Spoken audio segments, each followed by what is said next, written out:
Let's read Little Red Riding Hood together. Once upon a time, there was a young girl called Little Red Riding Hood who lived with her mother. One day, Little Red Riding Hood's mother asked her to take some cakes to her grandma who lived in the woods. Little Red Riding Hood set out on her journey into the woods with the cakes and her mother's sound advice. Keep to the path and don't talk to any wolves.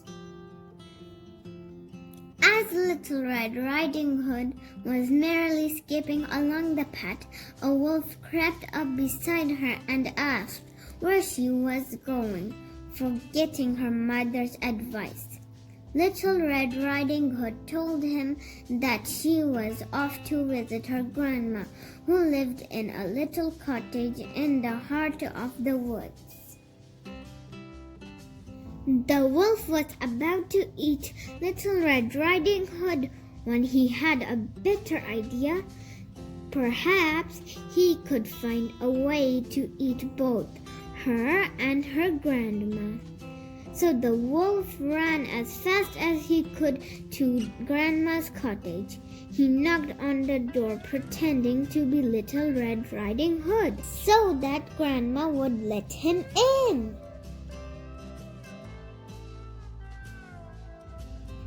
Grandma, who fell for the wolf's evil trick, opened the door. The big bad wolf pushed his way in and locked her in a closet. He quickly dressed himself in her nightclothes and jumped into her bed.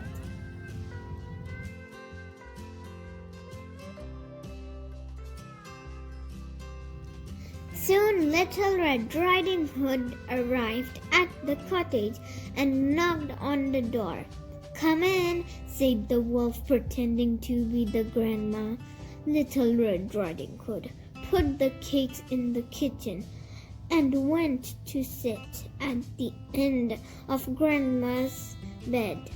She looked at her grandma and said, "Why, Grandma, what large eyes you have!"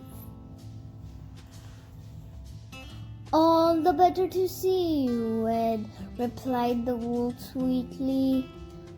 Little Red Riding Hood came closer. "Oh, Grandma, what big ears you have," she said.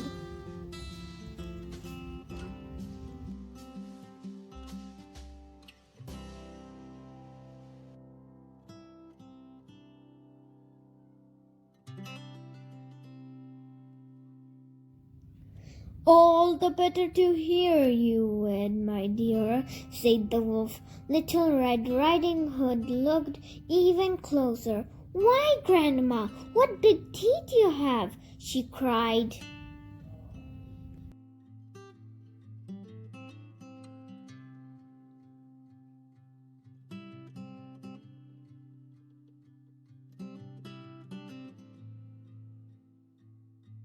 "All the better to eat you with," said the wolf, as he leaped out of the bed and chased Little Red Riding Hood out of the room.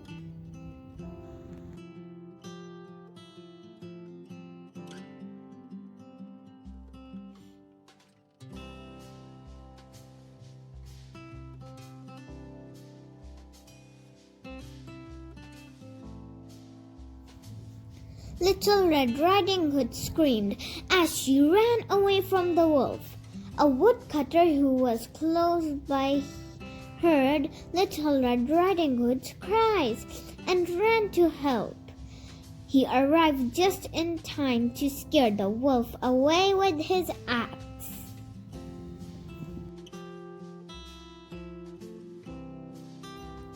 When the wolf had gone, Little Red Riding Hood heard Grandma's cries coming from the closet.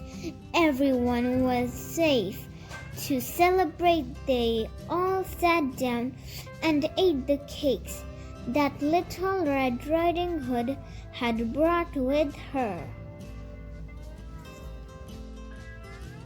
So this is the end of Little Red Riding Hood. Bye-bye. I hope you enjoyed this story and we'll see you next time.